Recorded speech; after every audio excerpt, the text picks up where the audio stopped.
so that's the history, yeah, of the thing, yeah. So now we want to get to nowadays. Wagwan right here now. Firstly, I just want to say that obviously I've outlined a lot of history here in terms of efforts to repatriate and actual repatriation, yeah, to Mama Africa. And I haven't exhausted everything, right?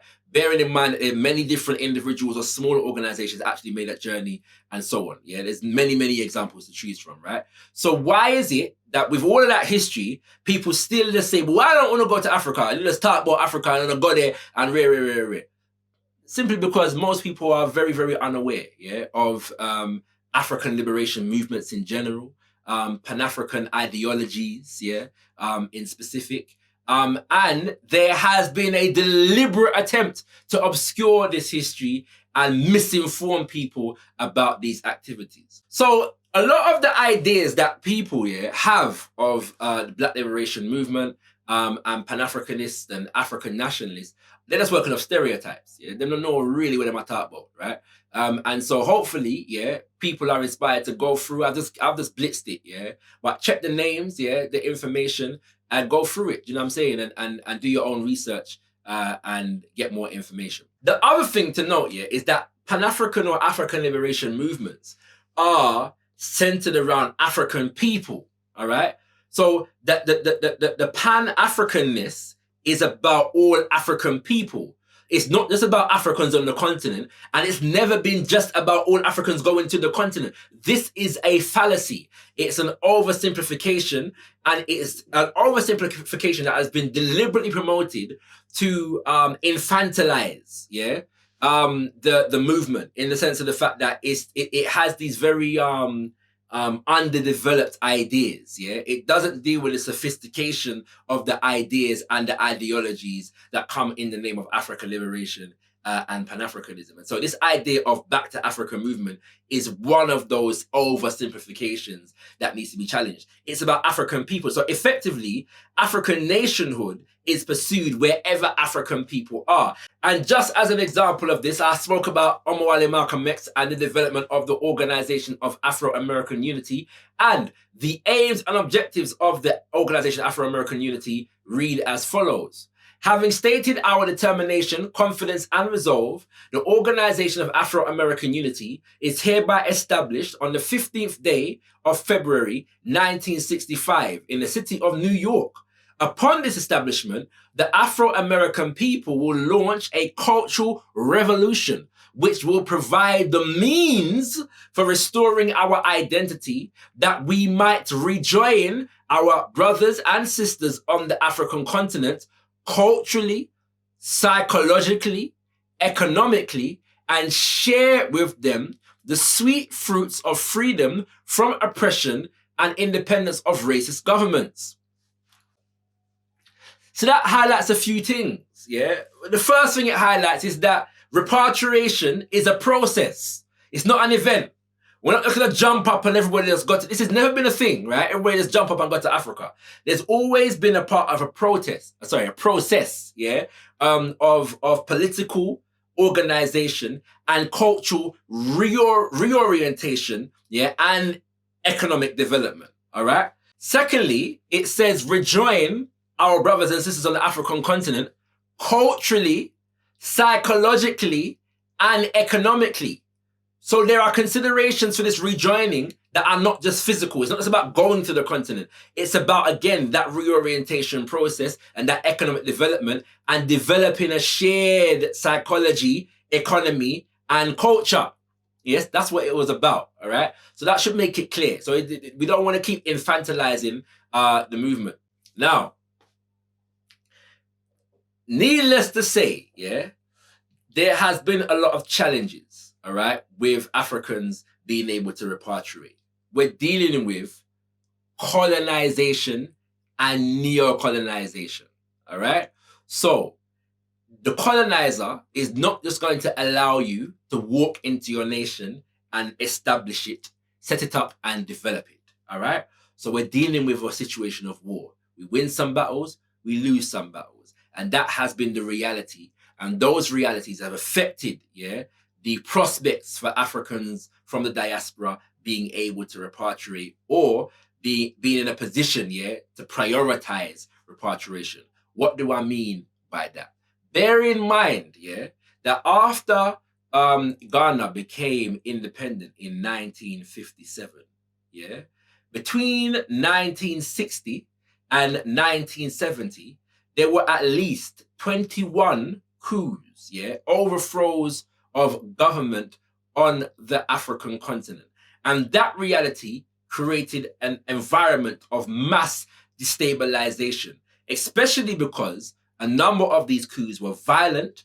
Almost all of them, yeah, were directed and funded by former colonizers, yeah, with the interest of maintaining some elements of their colonial spoils and reinstituting new forms of colonialism, yeah, beginning in 1960 with the assassination, yes, of Patrice Lumumba and the installation of Mobutu Sese Seko, who was a brutal Western-backed dictator for 30-something years, yeah.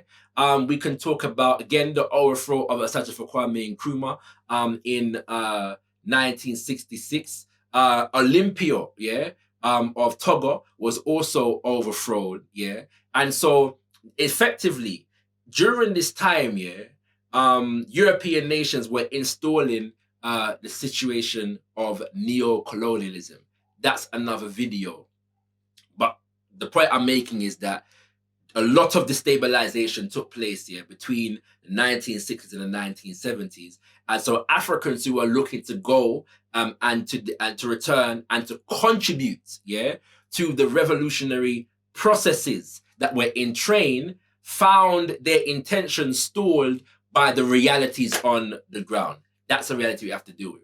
But this destabilization did not just exist for Africans on the continent, yeah? Bearing in mind that the late 1960s throughout the 1970s was the era of COINTELPRO, the American government's counterintelligence program, whereby the FBI, yes, the American government is known, yeah, to have flooded the Black community, especially Black community whereby there is a strong Black liberation movement with drugs, yeah, and guns, yeah, and deliberately employ strategies to string out much of the leadership, yeah, and the leading members and the rank and file on these illicit substances, all right? And so for the activists at that time, yeah, in the United States of America, addressing the situation of the community at large there became a priority, yeah, because the Pan-Afrikanist or African-centered ideological thinking is about the people.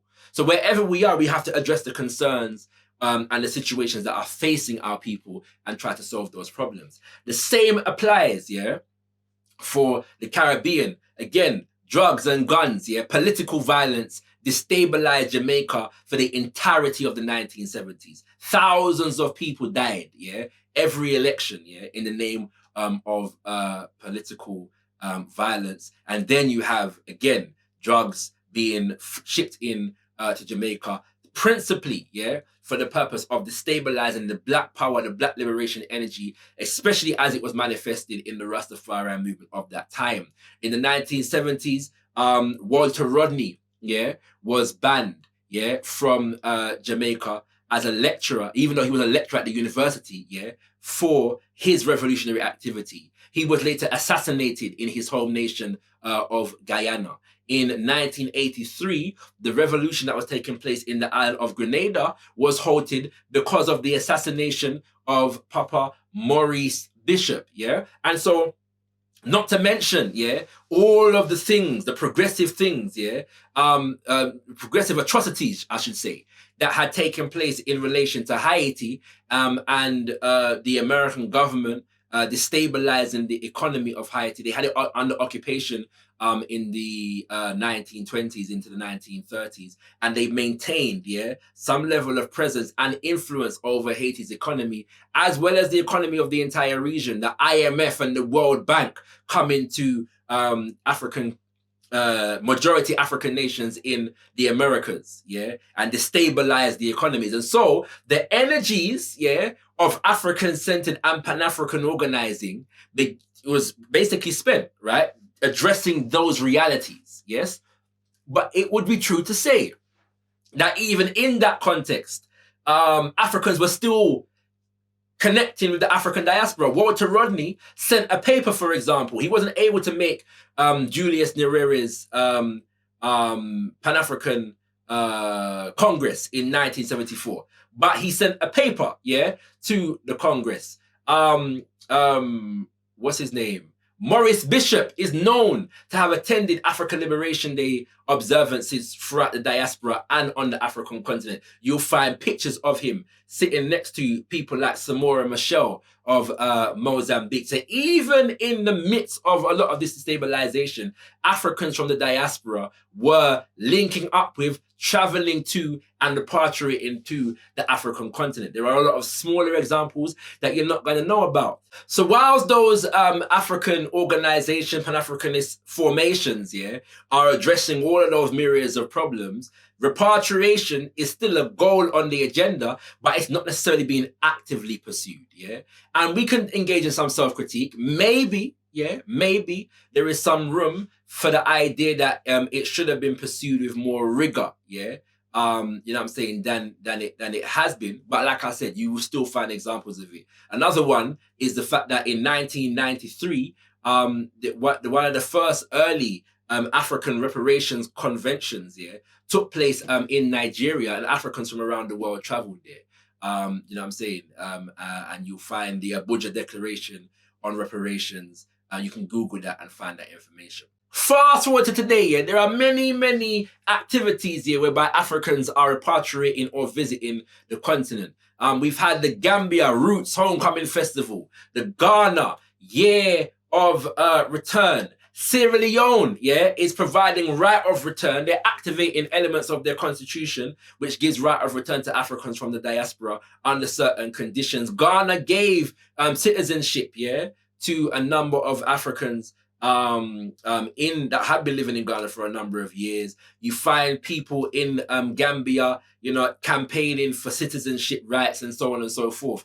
And what the untold story about a lot of this is that a lot of these initiatives behind the scenes, yeah, have been fueled, yeah, by a lot of Pan-Africanist energy, yeah, for time. I know brothers and sisters that have been living in Ghana for 20 odd years, all right? And so sometimes we see movement, but we're not conscious of where this is all coming from. But Pan-Africanists have been, you know, dealing with these issues and trying to, you know, make headway on these issues for generations. And sometimes they bear fruits, and sometimes they bear fruits in formations that are not absolutely, you know, the goal, yeah, that the Pan-African organizations was fighting for, but nonetheless, whatever happens was inspired by, in part, whatever those Pan-Africanists were doing. And so we have to bear that in mind also.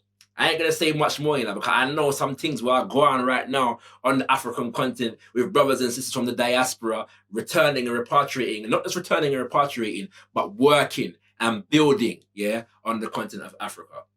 So I hope that answers this particular question. If you have any further questions on this topic or any other topic, feel free to drop it in the comment section below. This has been another edition of the Pan-African Question.